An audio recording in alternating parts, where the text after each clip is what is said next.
The level 906 target can be done pretty easily, and if you have a full Zealot fleet a little bit upgraded, is actually a pretty fun target. Let's go ahead and get started.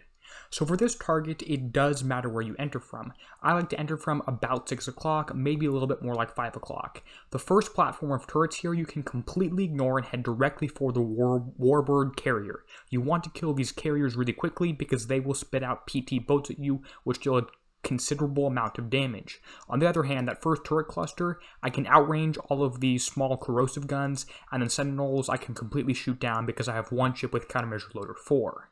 You can see on this Warbird carrier, I'm circling around to the far side so I can splash kill that cluster of PT ships that's incoming from waves around the outside of the target.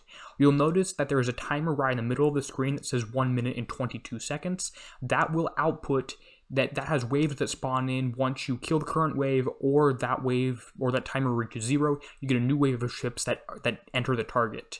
You don't have to kill those ships to finish the target, you only have to kill the buildings which have the yellow markers over them, as well as the 2 Warbird carriers. At this point in the target, I'm off to the right side of the target, not the middle. I'm going all the way around, heading for the second Warbird carrier to kill that as quickly as possible. Throughout this target, I'm going to be trying to keep my Devout Zealot frenzy stacks up so that I am able to have the best possible stats for my ships. I'm now engaging this carrier, and it is going to take a little bit of time to kill it, so I am going to lose my frenzy stacks, but I'm going to try and get them back up pretty quickly. At this point, there's going to be another wave incoming because I killed the ships. We have Atlas carriers coming in right now. Instead of directly engaging these Atlas carriers and ignoring the turret clusters, I'm going to go close enough to kill one turret so I can get another stack on my frenzy and then start killing the Atlas carrier. Once the first Atlas carrier is down, which I do outrange, I will move around to another turret to stack up my frenzy and then the other Atlas carrier. I do not have to kill these Atlas carriers to end the target, but I am killing them because I get the full 1,000,000 points if I kill all the ships, which is why this target is worth it. You have to watch to the end to understand that.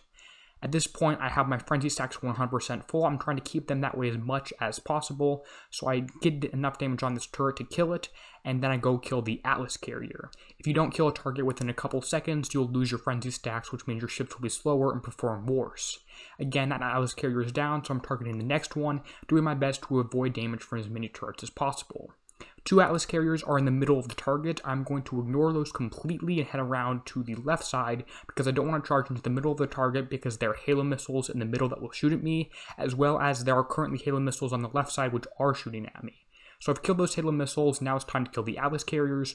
One is going down, the second one is going down, and because I waited for them to come outside, the third one here is outside the target. I can deal with that one without having to go inside the range of the middle of the target because there are 12 Halo missiles on the inside there. You'll notice I even get to pick up this one right here without going in the range of that. The Sentinels do shoot at me, but I'm not worried about those because my countermeasures shoot down all the Sentinel damage. The Halo missile did not shoot at me, and I killed the last Atlas carrier, triggering another wave. This wave has Atlas carriers as well as the first Valkyrie carriers we have seen in these targets. The Valkyrie carriers you can almost ignore. The Atlas carriers are the only ones that should actually deal damage to you. You can outrange the really high damage gun on the Valkyrie carriers, and you can outmaneuver the red rings. If you do have to attack the red rings, try to attack them when they're stuck on land like this one is, or when they're not turning, because that's when you seem to take damage and mess up if they are turning. The rings do not move and are fixed directly in front, behind, to the left, and to the right of all of the ships, so if they're turning, the rings will move, and if they're moving forward, the rings will move with them, but they don't rotate around with the spotlight effect like they used to. You can see at this one, I'm going to go around the ring, wait for the ship to finish turning before I head inward, because if I went inward straight in the middle there, I might have got hit by the rings. It's not the end of the world if you are, but you do take more damage. We have an Atlas carrier right here, which I only have one frenzy stack up when I'm killing it, which kind of sucks. And at this point, I'm not going on the inside of the target. I could, but there's another wave about to spawn, and there's 2 more Valkyrie carriers at the top of the screen that I left up and didn't get a chance to kill, so this wave spawned in via timer. We have another 40 seconds till another wave spawns. Now is where it gets pretty tricky in this target because we have ships in here right now, and more coming very, very soon. I'm going to kill that scattergun there to get my frenzy stack up at least one, and then go ahead and move backwards a little bit away from these 2 Valkyrie carriers till they unstack a little bit. I have a clear shot to kill one of them. If you don't have a clear shot to kill something, don't kill it, wait till you do have a clear shot. That can be difficult if there are more things in this target, but don't worry about that. By the way, I only have 2 ships up at X1. You will see my entire build at the end, but I only have 2 little drones out. I cannot do this in target with just these 2 drones. If someone is running a full X1 build as well as a remote raiders crew, they'll obviously probably have an easier time or less damage than I take. We have another wave incoming now. This one has Valkyrie carriers and Atlas carriers. I had to target that Valkyrie carrier first, and it actually got me when it ported in. It did hit me with that red ring. As you can see, my fleet didn't instantly die, but it does take more penetrative damage. I do think that this target has a lot of lag in it, especially when ships are incoming throughout the target. I'm no Kixeye is aware of this, people have complained about it, and this is the best video that I could get going with the amount of lag that I'm having in this target. The first couple I hit were not this good, and I was taking about twice the damage as this one with more lag. You can see right now there are a lot of red rings in these targets. I'm going to, again, to try to only engage a target when I'm sure that I can avoid damage from it. Like, I'm sure I can avoid a red ring, and I'm not going to engage 3 Valkyrie carriers at once. I'm going to wait till one circles around the outside, and I can engage just one of them at one time.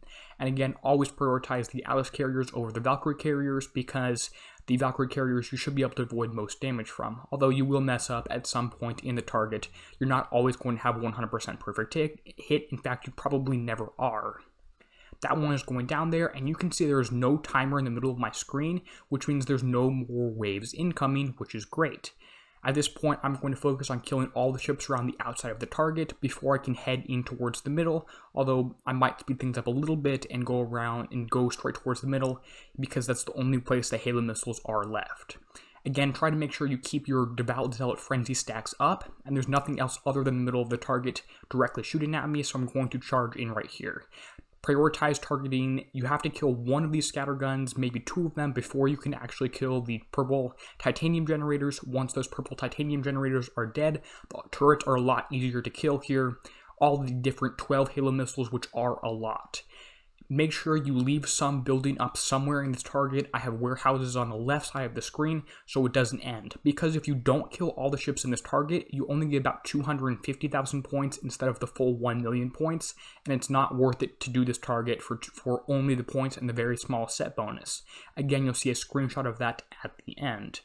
At this point, I have a couple ships left and a couple buildings left. I'm at full frenzy stacks, but I'm about to lose those.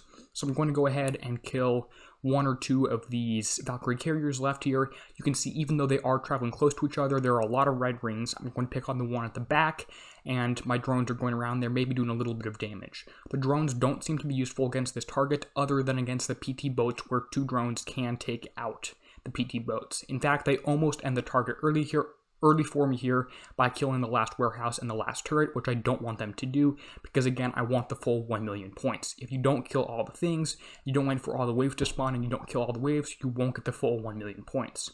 If you do want the target to end, you have to kill the small yellow markers on the turrets and the 2 warbird carriers. I am using a Sea Serpent's crew, which does help in this target. Other crews that do help are the Steelhead's crew a little bit, only against penetrative defense, and also the Molotov Maiden's crew, Hellfire Heathen's crew increases splash, etc., which is pretty good for this target. And obviously Remote Raiders, if you have it, some other crews such as Demo Squads are really good ones that will help out here, but I'm showing you a run with a 1-star crew. You can roll for 1,000 uranium really easily, and you could obviously not use this.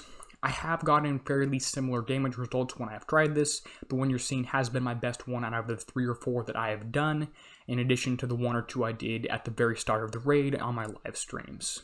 If you did enjoy this video, go ahead and leave a like, and then I'll show you the build as well as the battle report.